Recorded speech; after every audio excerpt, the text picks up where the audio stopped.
Assalamualaikum warahmatullahi wabarakatuh. Perkenalkan, nama saya Dwi Lestari dari kelompok 10 yang beranggotakan saya sendiri, Dwi Lestari, dengan nomor induk mahasiswa 10 20 17 10 20 66. Kemudian Muhammad Rizky Rizkullah dengan nomor induk mahasiswa 20 17 10 20 84. Kemudian Nur Safitri dengan nomor induk mahasiswa 20 17 10 20 88. Di sini kami akan menjelaskan hadis tentang amar ma'ruf nahi mungkar. Rujukan hadis yang kami gunakan yaitu hadis riwayat Muslim nomor 49, kemudian hadis riwayat Ibnu Majah nomor 3995, kemudian hadis riwayat Tirmizi nomor 2095.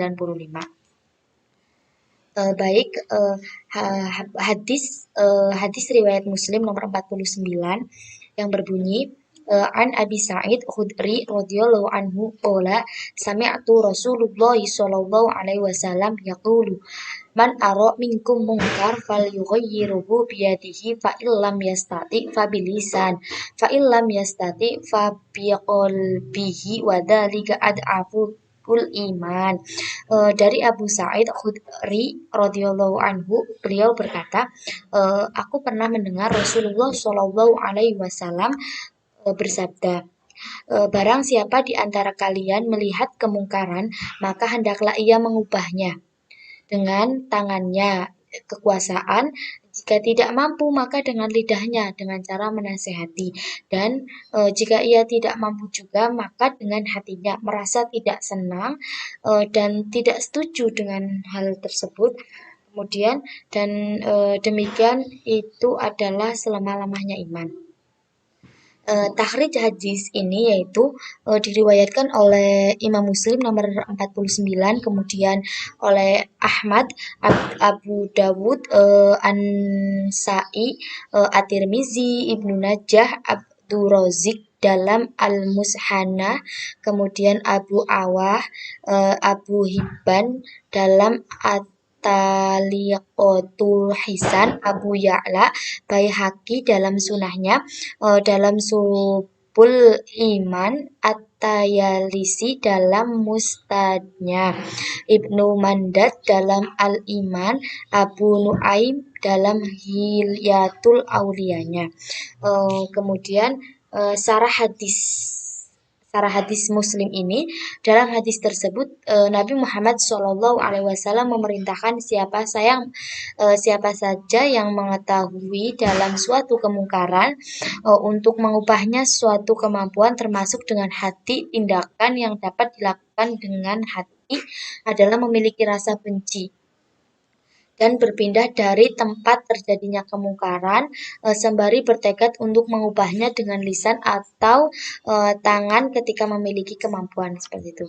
Kemudian Ibnu Has radhiyallahu berpendapat bahwa amar ma'ruf nahi mungkar hukumnya fardu ain berdasarkan hadis Abu Sa'id Al-Khudri yang marfu di atas, bahwasannya mereka yang mengatakan bahwa hal tersebut adalah fardu kifayah berdalil dengan lafaz minkum yang terdapat pada hadis di atas yang artinya sebagian, sedangkan yang berpendapat fardu ain mengartikan lafaz minkum sebagai bayan atau untuk menjelaskan apabila umat yang disebut dalam hadis tersebut yaitu segolong melaksanakan tugasnya, maka gugurlah yang lain seperti itu.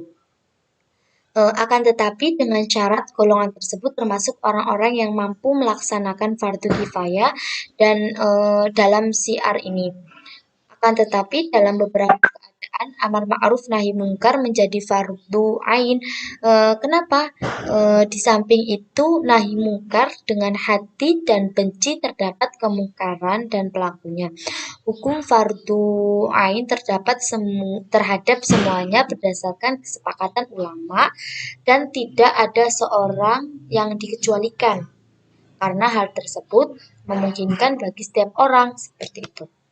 Kemudian hadis selanjutnya akan dijelaskan oleh Muhammad Rizky Rizkullah, kepadanya kami persilahkan. Assalamualaikum warahmatullahi wabarakatuh. Nama saya Muhammad Rifki. Di sini saya akan membacakan hadis riwayat Ibnu Majah nomor 3995. Hadatsana Abu Bakr bin Abi Saibata hadatsana Abdullah bin Numair wa Abu Usamata an Ismail bin Abi Khalidi an Qusay bin Abi Hajimi qala qama Abu Bakri fahamadallaha wa asna alaihi summa qala ya ayyuhan nasu innakum taqra'una hadhihi wa inna sami'na Rasulullah ya ayyuhallazina amanu alaikum anfusakum la yadurrukum man dalla idah tadaitum al-ayah. Sallallahu alaihi wasallam yaqulu innan nasa iza ra'awul munkara la yughayyirunahu aw saka an ya'ummahumullahu bi iqabihi qala Abu Usamata marratan ukhra fa inni sama'tu Rasulullah sallallahu alaihi wasallam yaqulu. Rasulullah bersabda, sesungguhnya manusia apabila melihat kemungkaran kemudian mereka tidak merubahnya, dikhawatirkan Allah akan meratakan azabnya kepada mereka. Hadis riwayat Ibnu Majah dari Abu Bakar. Tahrij hadis. Hadis ini diriwayatkan oleh Ibnu Majah dengan jalur sanad melalui Abu Bakar, Qais ibnu Abu Hajim, Ismail ibnu Abi Khalid, Abdullah ibnu Numair dan Abu Usamah. Abu Bakar ibnu Abi Saibah, Ibnu Majah. Hadis ini juga diriwayatkan oleh Ahmad ibnu Hambal, Tabrani dan Abu Ya'la. Hadis ini berkualitas hasan sahih menurut Al-Baghawi dan berkualitas sahih menurut penelitian Al-Tibriji dan menurut penelitian Nasiruddin Albani. Sarah. Suatu kemungkaran yang terjadi di muka bumi apabila tidak ada yang berubahnya, maka kemungkaran tersebut akan meluas dan mempengaruhi semua elemen masyarakat. Dan efek merusak yang ditimbulkan akibat adanya kemungkaran itu tidak hanya dirasakan oleh pelaku kemungkaran itu saja, tetapi juga dirasakan oleh orang lain yang tidak melakukannya, tetapi membiarkan kemungkaran tersebut tetap berlangsung. Hal ini sesuai dengan firman Allah dalam surat Al-Anfal ayat 8 yang artinya, dan peliharalah dirimu dari siksaan yang tidak khusus menimpa orang-orang yang zalim saja di antara kamu, dan ketahuilah bahwa Allah amat keras siksaannya. Ada hadis yang semakna juga dengan hadis riwayat Muslim nomor 49, yaitu hadis riwayat Tirmizi nomor 2095. Bismillahirrahmanirrahim. Haddatsana Qutaibatu haddatsana Abdul Aziz ibnu Muhammad an Amri ibni Abi Amri an Abdillah Ansori an Hudzaifah ibni Yaman an Nabi sallallahu alaihi wasallam qala walladzi nafsi biyadihi la ta'muruna bil ma'rufi wa la tanhauna 'anil munkar aw la yusikanna Allahu ayyabasa 'alaikum niqaban minhu thumma tad'unahu fala yustajabu lakum. Qala Abu Isa hadza hadisu hasan. Haddatsana Ali ibnu Hujar ahbarona Ismail ibnu Ja'far an Amri ibni Abi Amri bihadzal isnadi nahwahu. Artinya yaitu telah menceritakan kepada kami Qutaibah, telah menceritakan kepada kami Abdul Aziz bin Muhammad dari Amr bin Abu Amrah, dari Abdullah al-Ansari, dari Huzaifah bin al-Yaman, dari Nabi Shallallahu Alaihi Wasallam. Beliau bersabda, demi zat yang jiwaku berada di tangannya, hendaknya kalian beramar ma'ruf dan nahi munkar, atau jika niscaya Allah akan mengirimkan siksanya dari sisinya kepada kalian. Kemudian kalian memohon kepadanya, namun doa kalian tidak lagi dikabulkan. Abu Isa berkata, hadis ini hasan. Telah menceritakan kepada kami, Ali bin Hujr telah mengabarkan kepada kami, Ismail bin Ja'far dari Amr bin Abu Amr dengan sanad ini dan dengan hadis semisalnya.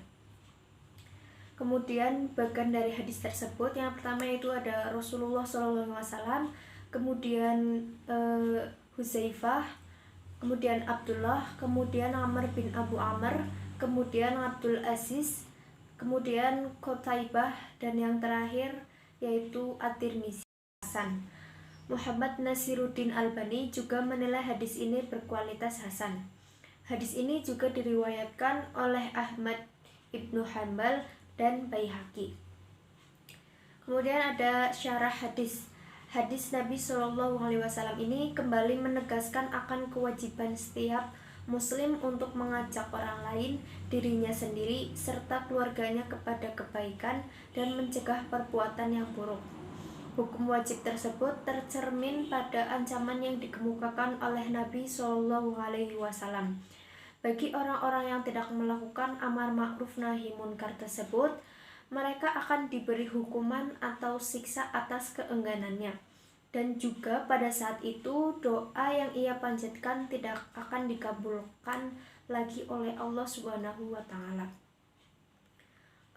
Hadis ini seiring dengan firman Allah dalam Quran surat Ali Imran ayat 110 yang terjemahannya, dan hendaklah ada di antara kamu segolongan umat yang menyeru kepada kebajikan, menyuruh kepada yang ma'ruf dan mencegah dari yang munkar. Merekalah orang-orang yang beruntung. Ayat ini memerintahkan agar ada sebagian dari golongan kaum muslimin untuk menyeru kepada kebajikan, menyuruh kepada yang ma'ruf dan mencegah dari yang munkar. Assalamualaikum warahmatullahi wabarakatuh. Di sini saya akan menjelaskan penjelasan tentang amar ma'ruf nahi munkar. Menurut Kamus Al-Munawwir Arab Indonesia terlengkap bahwa arti amar adalah memerintahkan, ma'ruf artinya adalah kebajikan, nahi artinya melarang atau mencegah, munkar artinya adalah keji atau munkar. Selain itu, ma'ruf juga diartikan melaksanakan apa yang diperintahkan oleh Allah Subhanahu wa Ta'ala dalam kitabnya atau melalui lisan Rasulnya Nabi Muhammad SAW. Sedangkan yang mungkar diartikan apa yang dilarang oleh Allah dalam kitabnya atau melalui lisannya Muhammad SAW. Dinamakan ma'ruf karena jiwa yang sehat akan mengenalinya dan mengetahui kebaikannya serta menerimanya dan akan terus melakukan perbuatan yang ma'ruf. Dan ditamakan mungkar karena jiwa dan fitrah yang sehat akan mengingkari dan menjauhi serta menjelekan perbuatan tersebut. Bentuk-bentuk amar ma'ruf nahi munkar. Yang pertama, dengan senjata. Islam juga menyerukan untuk mengangkat senjata jika hal tersebut benar-benar memungkinkan, sebagaimana firman Allah dalam surat An-Nisa ayat 75. Yang kedua, dengan politik. Perjuangan dengan menggunakan kekuatan politik dalam suatu negara dikemas berbagai bentuk, diantaranya adalah dalam bentuk wadah atau membentuk kelompok atau kekuatan politik yang disebut dengan partai. Yusuf Qaradawi mengatakan bahwa partai suatu wadah bagi umat untuk mengatakan tidak atau kenapa. Partai yang dimaksud oleh Yusuf Qaradawi harus memenuhi dua syarat, yaitu yang pertama, partai tersebut harus mengakui Islam sebagai akidah dan syariah, tidak boleh melanggar ajaran-ajarannya, dan tidak boleh pula menjadikan partai sebagai kedik. Walaupun berbagai partai tersebut mempunyai ijtihad sendiri, memahaminya berdasarkan kaidah-kaidah ilmiah yang sudah ditetapkan. Hanya itu yang bisa saya sampaikan. Kemudian yang B, yaitu partai-partai tersebut tidak boleh bekerja demi kepentingan pihak-pihak yang memusuhi Islam dan umatnya, apapun nama dan bentuknya. Yang ketiga yaitu dengan dakwah. Secara bahasa, dakwah berarti memanggil, mengundang, minta tolong, berdoa, memohon, mengajak kepada sesuatu, mengubah dengan perkataan dan perbuatan, dan amal. Dalam menegakkan amar ma'ruf nahi munkar dalam rangka merealisasikan negara yang berwibawa dan bermartabat, hal tersebut berpedoman kepada tindakan yang dilakukan Abu Bakar sewaktu beliau diangkat menjadi khalifah. Oleh karena itu, setiap umat muslim dalam suatu negara dituntut untuk selalu aktif dalam menegakkan amar ma'ruf nahi munkar, sekalipun terhadap seorang pemimpin, karena hal tersebut sebagai salah satu bentuk yang harus dilakukan secara bijaksana dan bersifat konstruktif, serta tidak dengan jalan inkonstitusional. Umat ini akan kehilangan keistimewaan dan kelebihannya jika mereka meninggalkan perjuangan amar ma'ruf nahi munkarnya.